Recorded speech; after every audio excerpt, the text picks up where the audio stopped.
Thank you, Professor Yasser Kassar, for this comprehensive presentation. And if you are hearing me good, I'm just have an inquiry. Can I ask you a question, please? Yes, Professor. Okay.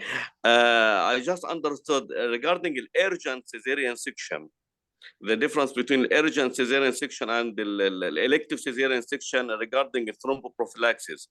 I just got the urgent cesarean section should receive the thromboprophylaxis routinely. That's true? Yes. Yes. That's true. But the elective cesarean section only if there is an additional risk factor. That's true, or I didn't get the point well? Very good point, yes. This is good. Okay. Just a more question. How we can proceed to push our obstetrician regarding thromboprophylaxis? I think all of us feel that the thromboprophylaxis is deficient, particularly in our subspecialty. Whether you agree with me, Professor Yasser, Professor Hassan, Professor Iman, or not. Okay, I know this is very important, and I have a point. I think we as a IFRI can lead for this. We have to do translation of these risk factors in Arabic and ask the nurse to make text for every item before the female entering in the booking visit. This will help us to assess the risk and to put it on the as a label for this female or this patient, if it is high risk or intermediate risk or low risk from the first visit. And I remember Professor Hassan has taught me a very important topic for ovarian hyperstimulation syndrome risk. If you have a female with high risk of ovarian hyperstimulation,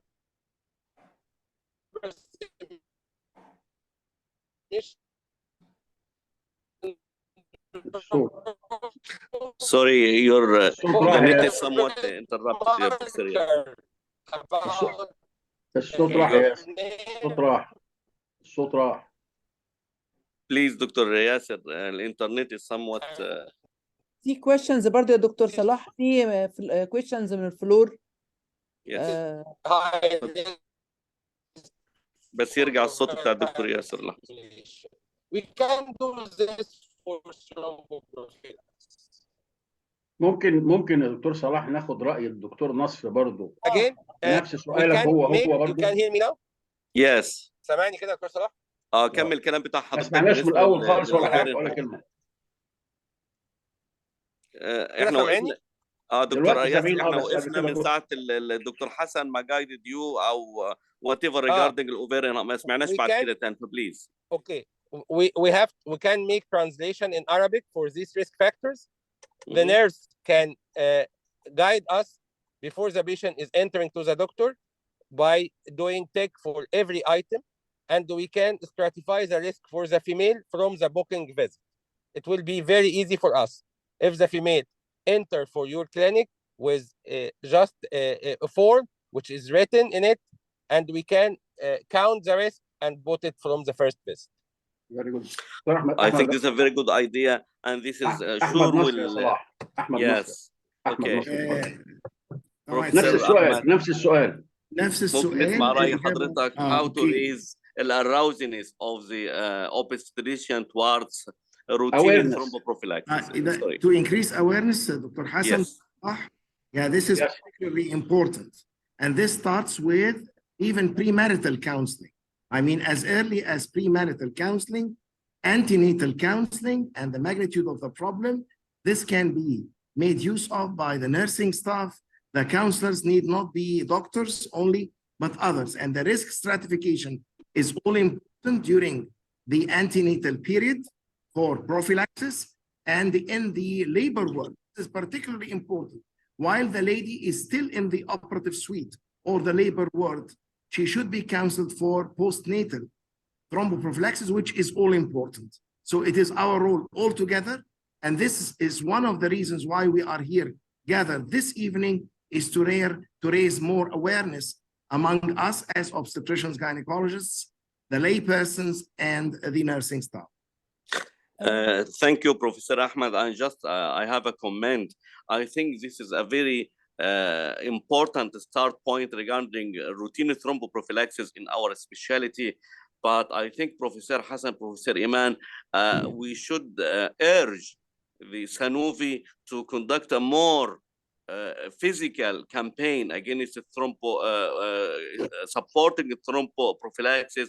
The physical will be much so important. So we urge the Sanofi to participate more with the EFRI, and we conduct this physical campaign.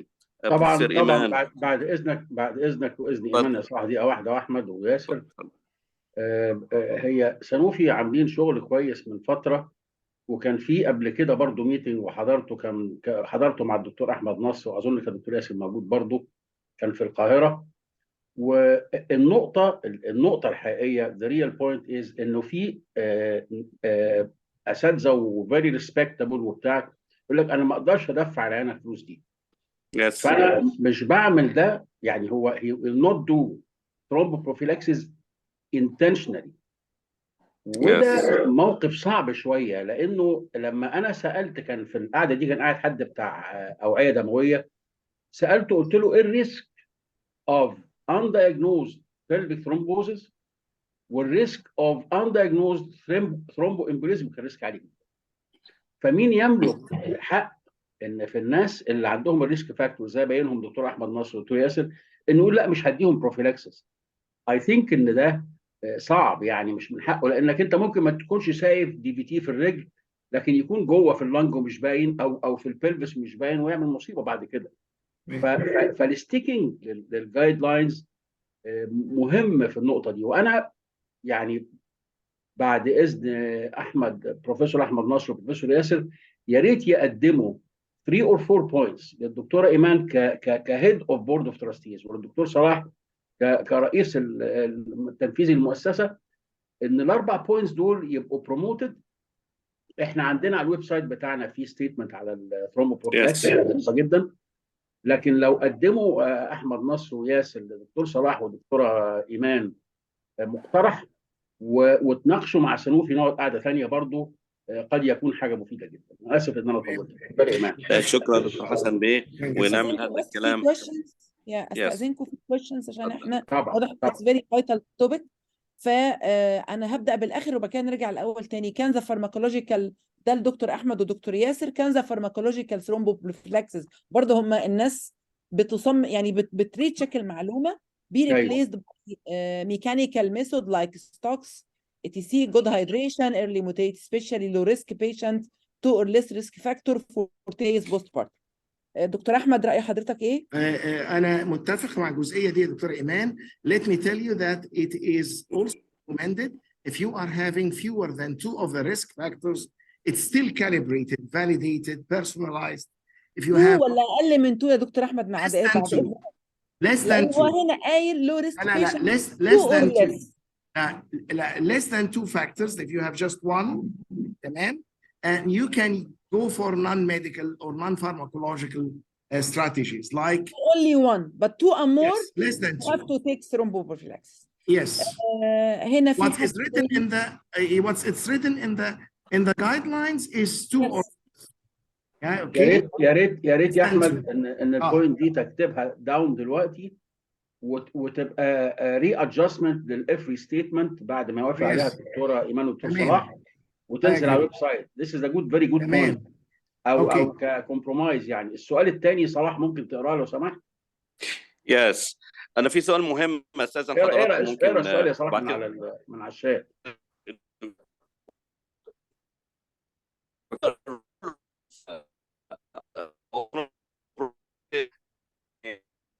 هو الصوت عند دكتور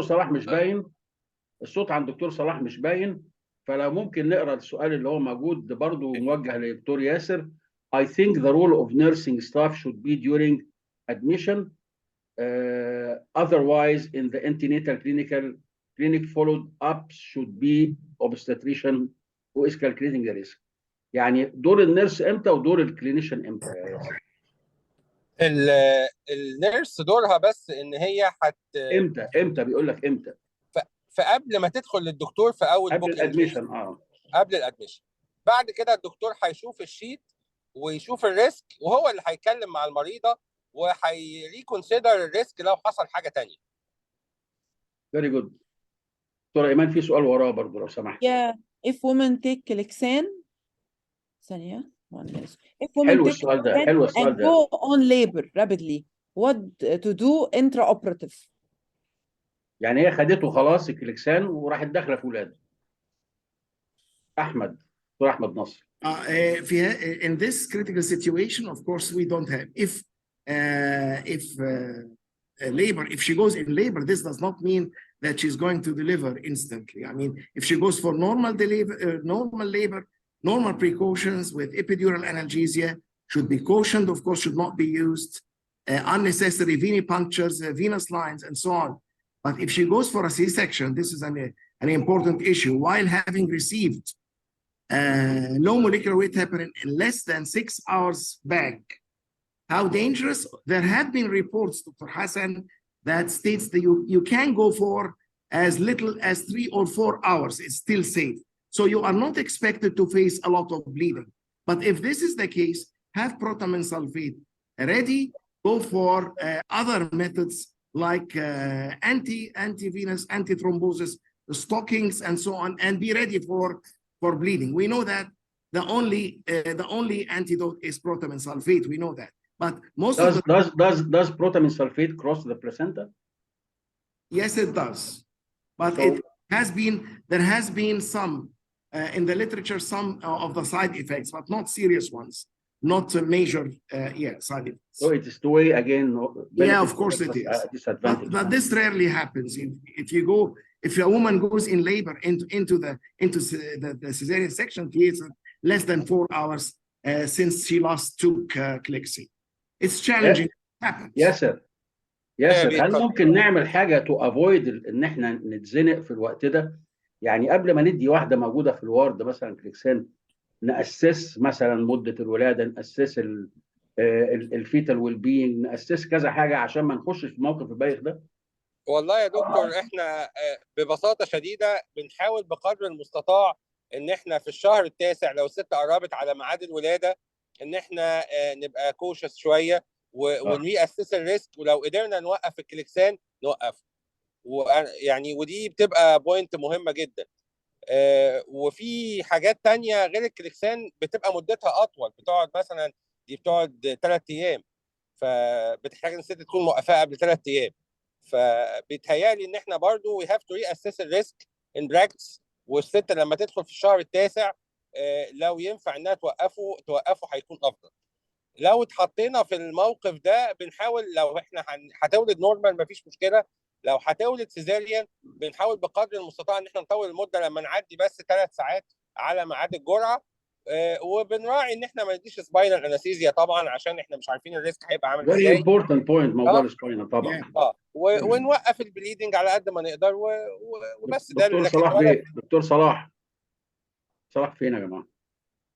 هو في دكتور حسن بعد اذن حضرتك، هو اعتقد في سؤال متكرر مرتين، هو دكتور ياسر بس اعتقد برضو الناس محتاجه تسمعه تاني. NECS should receive postnatal Clexane for 10 days NECS. والحاجه الثانيه there is difference between emergency versus elective CS in risk score. I think الدكتور ياسر قال وضح، بس اعتقد برضو ان في ناس كان interruption. نخلي الدكتور احمد يعيدها كمان مره.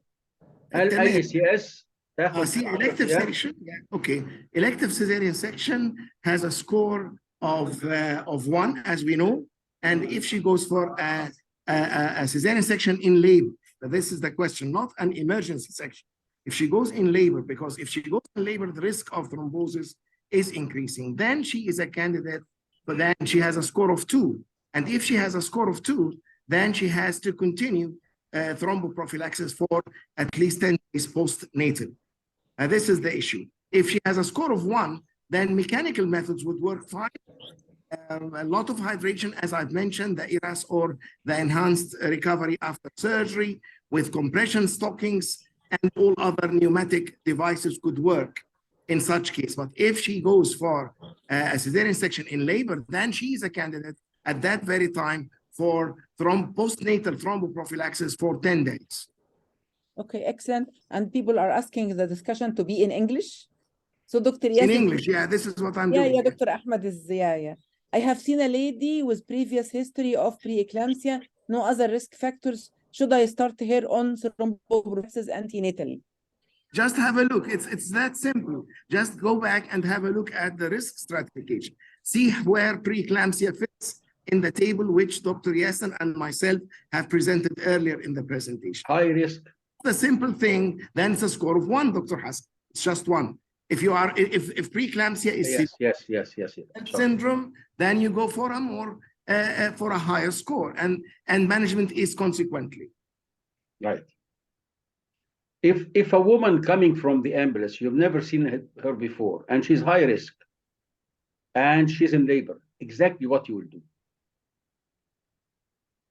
She is in labor right now. So she came from the ambulance and she's high risk, really high risk. She didn't even, okay, well, then this is the first encounter. Challenging situation. First we would like to hear your opinion and Dr. Yasser's opinion. It's okay. What I will do is to ensure that she goes into the labor ward or the cesarean section room with elastic stockings, have lots of fluid, proper hydration, and manage her as if she were at severe risk of VTE. Then be careful with the dissection. If she makes it through the cesarean section, for instance, then early hydration, early mobilization, you keep on wearing the elastic stockings until heparin is reinstituted. In this case, it's not reinstituted, it's actually started. It started when as early as 6 hours postnatal. She takes the advantage of any precautions before giving insulin, before giving. Yeah, you keep an eye on her. But this is as far as and then she should be maintained for a minimum of 10 days until the stratification. If she has a high score, very good. It goes on for 6 Dr. weeks. Dr. Yasser. Yes. Same question. Yes, the same like Professor Ahmed said. Okay. We have to reconsider hydration, ambulation. If we have the facilities to go for elastic stocking in the OR, it will be okay. I think early ambulation is very important. Low molecular weight heparin starting 6 hours after the surgery is very important. I think if the female, we have a time, we can give her a dose of prophylaxis. And if we can wait 12 hours after this dose, we can give her single dose. And this would maybe very beneficial. Like we have a case in Shotby now. It has actually a peripartum cardiomyopathy and atrial fibrillation. And we try to give her, the cardiologist insists to give her a high prophylactic dose. And we wait for 12 hours and then go for the section. And he said that this is very, very important to prevent the occurrence of pulmonary embolism. It was very important. So if we have this option, we can do it. So is low molecular weight heparin risky or not risky? It doesn't need frequent monitoring. What does this mean? No monitoring at all, or when should we monitor, and how should we monitor, and when to stop it? Actually, it's completely safe, except if the female has risk of bleeding. But it doesn't need follow-up with investigations like prothrombin time, activity, factor 10 follow-up activated or whatsoever. So we don't need to follow with anything like this. Just before surgery, we go for prothrombin time and activity just for documentation. But actually, we didn't show any problem, except if there is risk of bleeding. Ahmed Nasr, do you agree? Yeah, to a great extent, yes. I do agree with what you say. To Salah? Salah. تفضلي يا إيمان. So there is question mentioned twice: unexplained recurrent pregnancy loss and the Clexane. It's outside the topic. And we agreed to focus on this topic today. I don't know if you would like to mention something about it. Let us put Sanofi's opinion first, that they said this was not their intention, which is very noble. They don't want to include this indication. But, and I think we all agree that there is no evidence that Clexane will work for recurrent pregnancy loss or recurrent implantation failure. But the question is, if you have homozygous mutation for the tetrahydrofolate receptor, is this high risk of thrombophilia or not? Yeah. So they will take Clexane, but not for the recurrent pregnancy loss, but for this indication, right? Yeah.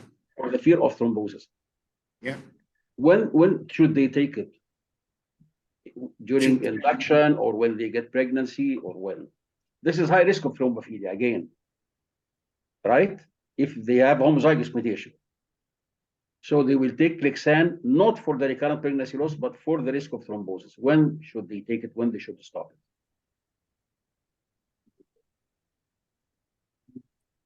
I think this is a challenge. Hassan, you hear me? Yes. I think this is quite challenging because if the woman is a high risk thrombophilia, is having a high risk for thrombophilia, Yes. she would possibly be on low molecular weight heparin even before she gets married. But if she is not and she's planning to get married, then this is a multidisciplinary approach. Then she should sit down with her hematologist and discuss all issues concerning her future reproductive career and get back to you or any other senior obstetrician, reproductive specialist to set things straight. She goes for an IVF, an ICSI procedure. She must know that she is at an increasingly high risk because she combines a number of factors. We would like to discuss it outside the realm of recurrent miscarriage, but rather than thrombophilia. Okay, whether homozygous mutation, of course. For the tetrahydrofolate is an indication of Clexane. Yes, it is. It is an indication. During the whole procedure of IVF. Yeah. Okay, because of course. Estrogen will be an added risk for of course. And before, and during the entire antenatal period, I would agree. And you will stop it before oocyte aspiration or not? Before cesarean section? Oocyte aspiration. Oocyte? Aspiration. I didn't hear that. Before the pickup, you will stop the Clexane before the pickup or not? Before the pickup? Yes. I don't recall any paper relating the use of Clexane in the proper dose to any mishap during oocyte pickup. Perhaps I go to the question to yourself, what would you do? Salah? Professor Salah? Yes, Professor Hassan, yes. Same question. Yes, another question. Is the same question same for me? Question. Yes. I will not stop it. You will not. Yes. And you started from the first day of stimulation, right? Yes, exactly. Iman. Oh, actually, I'm not used to start with the first day of stimulation. I do it with the day of transfer or the day before transfer or after retrieval, maybe to be more accurate. You will do it for the double risk of estrogen and the homozygous mutation, right? Yeah, no, I'm not used to start anticoagulant in the yes. After embryo transfer. After embryo transfer. Okay. Yeah. I do it after retrieval, before transfer, 2 days or something. But we all agree there is double risk in those patients. Yeah. The risk of the homozygosity and the risk of estrogen. Yes. But we have various opinions when to start. Unquestionably, yes. Yes. I'd like to ask about antithrombin deficiency. Okay, because decrease of antithrombin. So it's having antithrombin deficiency is high risk, right, Dr. Ahmed and Dr. Yasser? This is the thrombophilia again, right? Yeah, antithrombin. One of the thrombophilia, but it means it's one of the high risk, right? Antithrombin deficiency, okay? Thrombophilia. Yeah. Yes. Okay. So these degrees in the labs, you got result. It's from 80 to lower than 80 or lower than 60. So the degrees of deficiency affect your decision. If it's severe deficiency of antithrombin or mild deficiency of antithrombin, or just the deficiency by antithrombin itself is an indication for thromboprophylaxis. How would you score it, Ahmed? How would you score antithrombin deficiency? 1, 2? If it's a high risk, the score is already there. If it's Yes. a thrombophilia or it's a low risk thrombophilia. I think So it's whatever, yeah. high risk group. Then if it is If a high of my deficiency, yeah. if it is a high risk, really, as far as I recall, it's within the high risk thrombophilias. Then anticoagulation thromboprophylaxis is warranted, is indicated. دكتور احمد بيه، الدكتوره ايمان بتسال على الليفل اوف انتي ثرومبين ديفيشنسي. I think بروفيسور ايمان الليفل it makes no sense whether it is deficient or not. ولا what do you think, Professor Nasser? Yes, I think so. You mean how low, how much is the deficiency? Yes. Don't think Because this some counts lab here. reported. I don't think this is an important issue. If it's I think that there is some labs. Okay, you hear me? Yes. Now, yes. I think some labs do this stratification, and some consider the prophylaxis according to the level.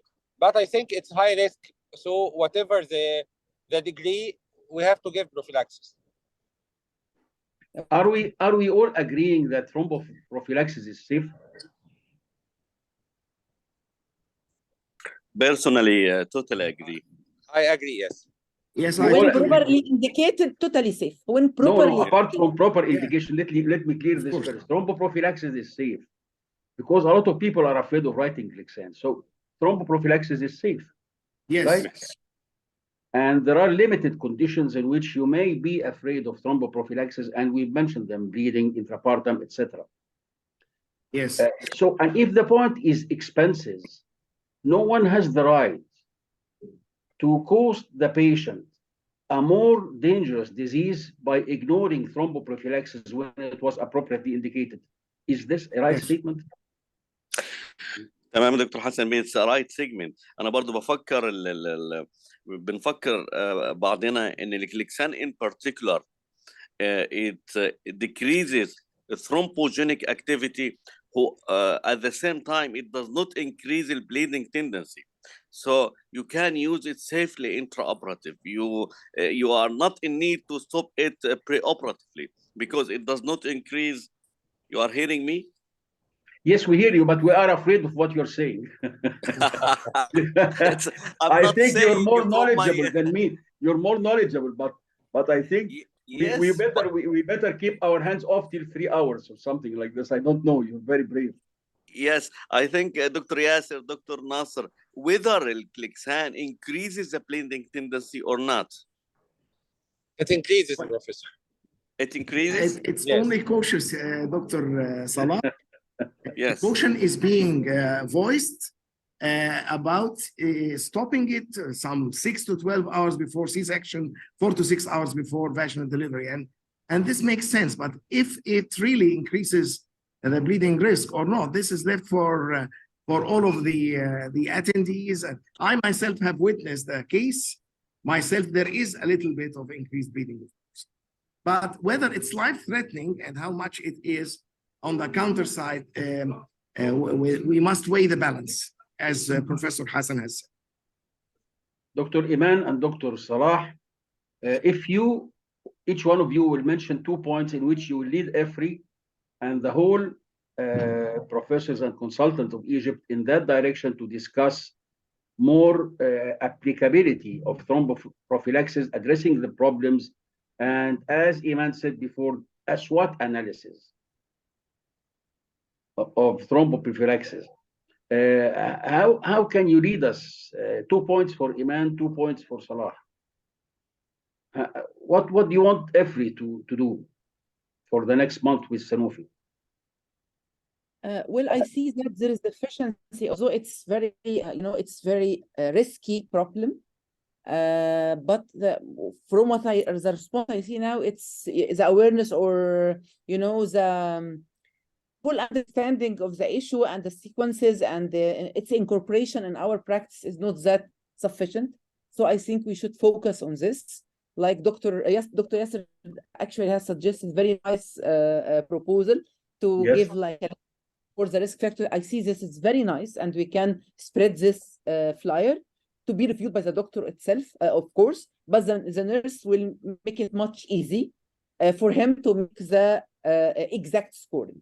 So I think we have to take care of this issue and to put the guideline in a more applicable way so to deliver it for everyone. I think we have to do this. Excellent. صلاح اختفى تاني. أحمد نصر. 2 points. It's our rule, Dr. Hassan. Yes, what I see actually is two very specific points. The first is that thromboprophylaxis is life-saving and it's safe. But this should not be mixed with the current abuse of anticoagulants in other indications, top of which is recurrent miscarriage, for example. Of course. This should be clearly stated. So the enthusiasm about using thromboprophylaxis should not be mixed or misconceived with the other indications. This is number one. Number two, the risk stratification, as you have seen, I have showed in my presentation, so did Dr. Yasser, and still there are questions. So they are far from being simple. We need to simplify the risk scoring system to come with a very easy figure to dictate which type of treatment and for how long. Excellent. Yes. The same like Professor Ahmed said. Actually, this is the main 2 points I need to clarify in my presentation. If we all agree, if we remove the recurrent pregnancy loss and recurrent implantation failure from the table, so we all agree that thromboprophylaxis is important and is safe and is necessary and it avoids a lot of problems. Yes. Right? Right. Yes. Right. If there are some respectable doctors who do not write or prescribe thromboprophylaxis when it is indicated according to guidelines, I think the only solution for such a problem is that we should go to patients. Yes. Patients should be aware of the risk of thrombosis based on their criteria, whether it is pre-existing condition, obstetric condition, or transient conditions. They should be aware. We should teach patients, and then patients will demand their rights in thromboprophylaxis. Iman, what do you think?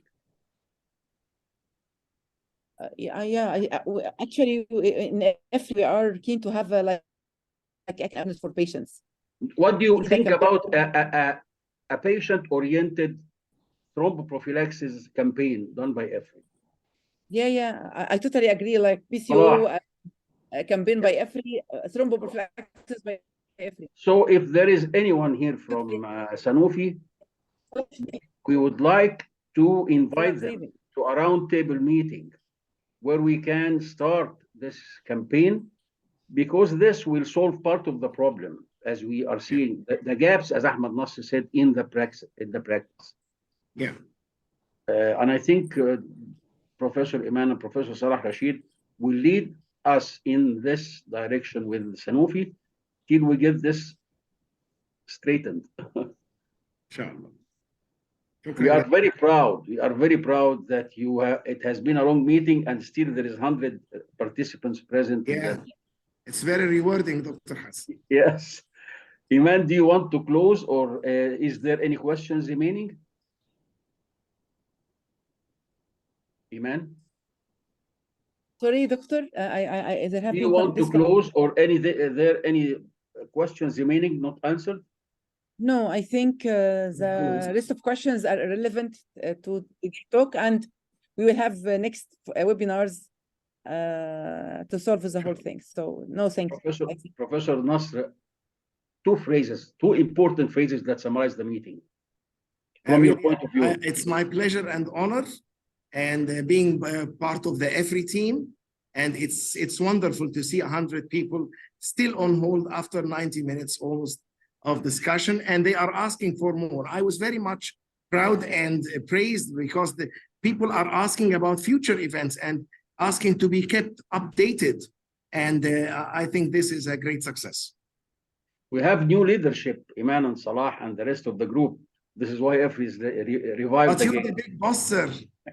No. Yasser? I think it's a start for thromboprophylaxis with antenatal period. And I think the next webinar will entail the thromboprophylaxis in other obstetric indications like surgeries, IVF. I think it will be more attractive and more attractive. We'll discuss a lot of topics because thromboprophylaxis is covering a lot of items in our practice. I think I discussed with Professor Iman and with Professor Salah that possibly in a next meeting we can invite some of our international advisors on our EFRI board to be either in a panel or to share in small presentations, and this will get us another opinion in this matter. Close, Iman, please. Thank you very much. Close, Thank you, everyone. Yeah. Thank you, Dr. Hassan, our honorary president, of course, and the main founder of EFRI. Thank you for your kind presence and for your advices and for everything. Thank you, Dr. Ahmed Nasr, Dr. Yasser, the distinguished attendee for us. And now